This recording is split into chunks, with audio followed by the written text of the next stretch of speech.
Pai, do Filho e do Espírito Santo. Amém. Ave Maria, cheia de graça, o Senhor é convosco. Bendita sois vós entre as mulheres e bendito é o fruto do vosso ventre, Jesus. Santa Maria, Mãe de Deus, rogai por nós, pecadores, agora e na hora de nossa morte. Amém. Nossa Senhora do Santíssimo Rosário, Rogai por nós. Jesus, Maria e José, salvai as nossas famílias. Nossos santos anjos da guarda, Vigiai-nos. em nome do Pai, do Filho e do Espírito Santo. Amém. Louvado seja nosso Senhor Jesus Cristo. Para sempre seja louvado. Podem sentar, queridos fiéis. Nós celebramos a festa da Sagrada Família, dentro da oitava dos Reis, e o primeiro domingo depois da Epifania. Vamos considerar olhando a Sagrada Família, algumas lições para que as nossas famílias sejam santas, de verdade, e tenhamos esperança aos que ainda não constituíram família, de constituir famílias segundo a exemplar família Jesus, Maria e José. Na Santa Igreja, nós temos famílias santas. Os pais de Santa Teresinha são muito exemplares. Uma Dona Branca de Castela, mãe de São Luís, que foi uma mulher muito, muito santa mesmo. Mas o grande exemplar, falando de família, não são essas famílias, mesmo que elas tenham dado bons exemplos, mas é a família por excelência. Por que me atrevo a dizer isso? Não desmerecendo as famílias santas que temos lá nos altares, porque como a Sagrada Família é o modelo mais acabado de uma perfeição familiar, e todos os que se aproximarem, quanto mais desse exemplo, terá uma família mais perfeita, e aí sim ter uma santificação enquanto família como a sociedade, porque está nosso Senhor, que é Deus e fonte de toda a santidade, Maria Santíssima, que é medianeira de todas as graças, e São José, que é o modelo acabado de todos os pais. Então vamos olhar essa família e tirar algumas lições para as nossas, e se encontramos alguns defeitos, vamos à Sagrada Família e peçamos em oração que ela intervenha. A grande e mais pesada adversidade da Sagrada Família, que vai acompanhar o menino Jesus desde o seu nascimento até a sua maioridade e 33 anos, a sua morte, é a cruz. Nós sabemos que o menino vai nascer em palhas, num desterro, num incenso, que não deixará lugar, mas a cruz acompanha a Sagrada Família desde sempre. Depois nós sabemos que a tradição nos conta que Nossa Senhora tinha sido enganada pelos sacerdotes, não que ficaram com a sua herança, é a família real de Davi, São José da linhagem de Davi, que devia ser o rei de Israel, então o trono estava vazio, com os reis vivos, porque estavam baixo o domínio dos romanos, e depois eles estavam numa grave pobreza, miséria jamais, nunca, mas uma pobreza extremada, principalmente falando de uma família nobre. E aí nasce o Redentor, e nestas sérias adversidades, que a pobreza leva consigo a cruz inevitável. Por outro lado, nós vamos ver que São José, como pai, e isso é toda a preocupação de todos os pais, tenta amenizar essas coisas. Mas Deus vai intervindo e a cruz vai se fazendo cada vez mais, aparentemente, aos nossos olhos cruel, porque nasce o menino, depois Herodes quer matar o recém-nascido, os magos vão embora, a parte gloriosa durou pouco, toda a comitiva, ouro, incenso e mirra, talvez em boa quantidade, em um comércio dessas mercancias deu para fazer uma boa fuga, mas vai para o Egito. O Egito é um país idólatra, adverso à palavra de Deus Nosso Senhor, e depois é uma terra estrangeira e nenhum começa a vida, nem hoje, nem outrora, facilmente com um recém-nascido em terra de pagãos. E a Sagrada Família vai. São José, que recebe a iluminação de fugir porque querem matar o seu filho, ele não sabe, o anjo não lhe explica o que está acontecendo. Ele não consegue ver que os reis tinham chegado a Herodes, e que Herodes, sabendo que tinha se cumprido a profecia, quer matar o rei de Israel, porque é Deus, conforme as profecias. Então, bom, São José só vê o anjo e obedece. E a obedecer a ação de Deus, a sua cruz vai ficar mais pesada. E aqui nós temos, se aplicamos às nossas famílias, primeiro, Deus não intervém porque nós não somos movidos pela fé. Por um lado, se um anjo aparecer, nós não vamos acreditar nele. Vamos falar que estamos mal da cabeça e vamos buscar um tratamento psicológico.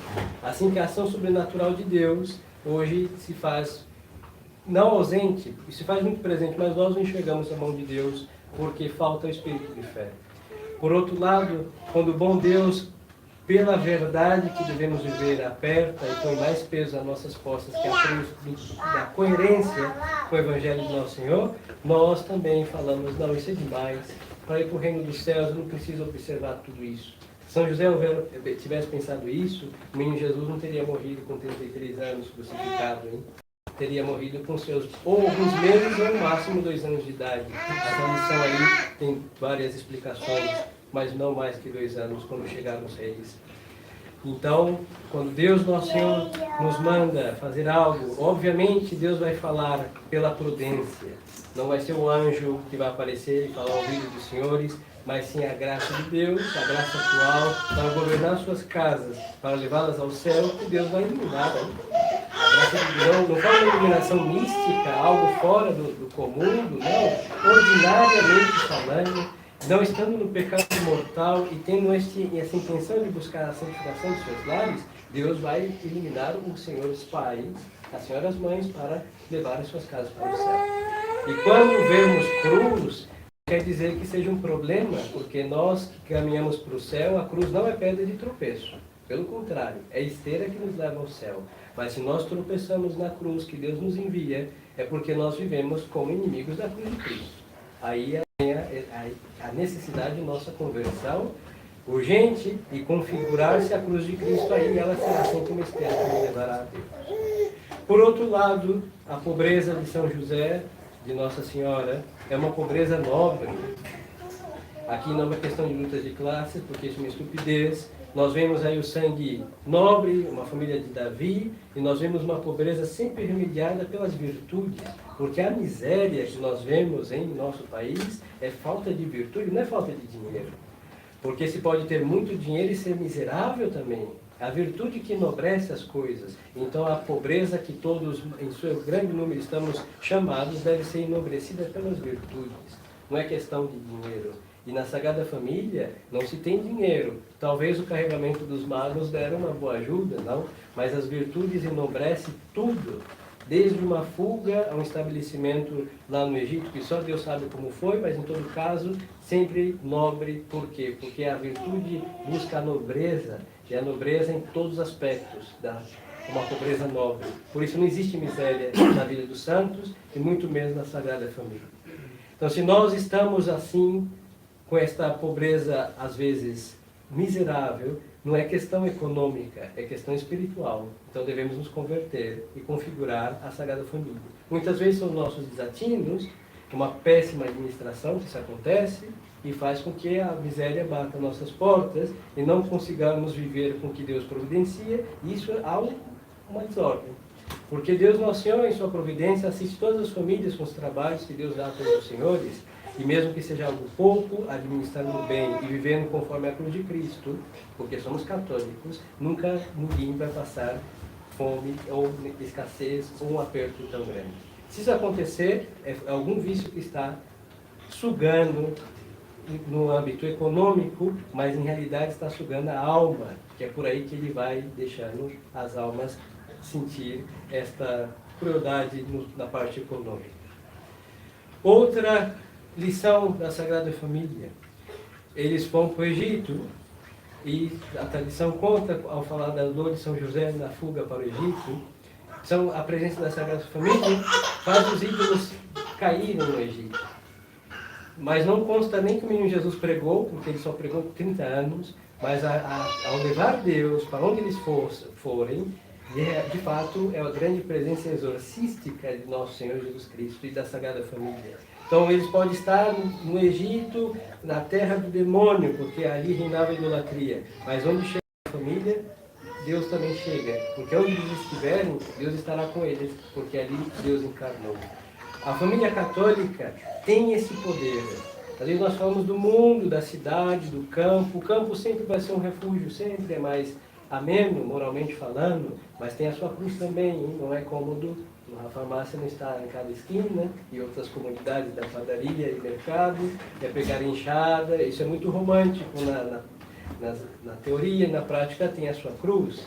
Mas a família que tem Deus pode estar na Babilônia, pode estar na cidade de São Paulo, uma Babilônia moderna, mas pode estar no campo. Se ela tem Deus, ela está preservada de toda influência do mal.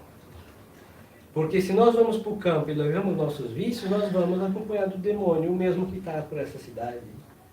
E se nós vamos para qualquer outro lugar levando essas mazelas, elas nos acompanhando, não é questão de ambiente, mas se Deus está, Ele faz aquele lugar ser um habitat natural para os seus filhos. Seja no Egito, seja em Belém. Isso daí é o que a família sagrada nos ensina e que para nós deve ser uma grande esperança, porque vemos a igreja em crise, não existe mais censura nenhuma, essas crianças vão à mercê de todas as imoralidades possíveis ensinadas como coisas boas, mas só que se instruem na verdade, na virtude, acabamos blindando essas almas e não temos nada a temer, porque se elas forem ensinadas e terem convicção do que nós praticamos, elas estão blindadas contra o mal. Isso também a Sagrada Família nos ensina. Ao ir para o Egito, volta do Egito, e o fervor nunca arrefece nem em pequeno grau. Por quê? Porque ele leva a Deus e o trata cada vez melhor. E no exílio, que devemos tratar mais, porque tudo é adverso a Deus, terra de pagãos. E seguramente São José, vendo aquilo, deu mais devoção para o seu filho no príncipe cativo, vendo que ali era o lugar do inimigo. E ele então fez daquele pequeno lar que ele construiu ali às pressas, um grande santuário onde Deus era mais servido no Egito, na casa de São José, do que no templo de Jerusalém, com toda a sua magnificência. Outra lição da Sagrada Família, e com isso concluo, é que essa família está à mercê da providência de Deus. Mas a providência de Deus não faz São José descansar nas asas da divina providência e não fazer nada. Não, porque São José, justamente querendo fazer algo, Deus intervém. Porque ele queria fazer alguma coisa. Em realidade, ele queria fazer tudo que deveria ser feito como pai. Aí Deus intervém. Porque tem coisas que São José não sabia. Aí Deus lhe ajuda. Deus vai ajudar os senhores pais e mães quando os senhores, de fato, quiserem fazer tudo o que deve ser feito para a santificação dos seus lares, para a boa instrução religiosa e cultura dos seus filhos. E quando os braços ficarem curtos e algo estiver quase inalcançável, aí vem a intervenção de Deus para que alcancemos todos os bens, que Deus não priva ninguém de nenhum bem. Não, Ele quer dar todos os bens para todas as almas que lhe são fiéis. Assim que, queridas famílias, nós temos na Sagrada Família lições, e então, celebrando sua festa, buscamos corrigir nossa família. E se temos algum excesso que a Sagrada Família nos incrimina, então hoje é o dia de venerá-la e conformar e depor nossos excessos aos pés dessa família. E lembrando que sempre a família católica tem que estar à sombra da cruz de Cristo. Porque sem cruz não existe salvação, e se querem salvar suas famílias é com a cruz e com o sofrimento, mas sempre movidos pela ação de Deus, que não falta para aqueles que querem fazer o que Deus quer que seja realmente realizado em seus lares. Então, com esse exemplo, nós temos aí o verdadeiro e único. Assim que não é para se espelhar na família de fulano e de Beltrano. O exemplo de uma família é a família Jesus, Maria e José. E honrando em suas casas, com jaculatórias e com toda essa parte piedosa também, mas imitando e levando esses exemplos à realidade dos senhores, aí teremos concretizada a perfeição familiar vinda da Sagrada Família, que deve santificar todos os lares. Então peçamos ao nosso Senhor, a sua Mãe Santíssima e São José, que santifique nossas famílias, e façamos isso a partir de agora, hein? Não é uma questão de romantismo e nem de um ideal futuro, é algo para começar-se agora, honrando pela festa, imitando as virtudes que emanam daquele lado. Louvado seja nosso Senhor Jesus Cristo. Para sempre seja louvado. Em nome do Pai, e do Filho, e do Espírito Santo. Amém.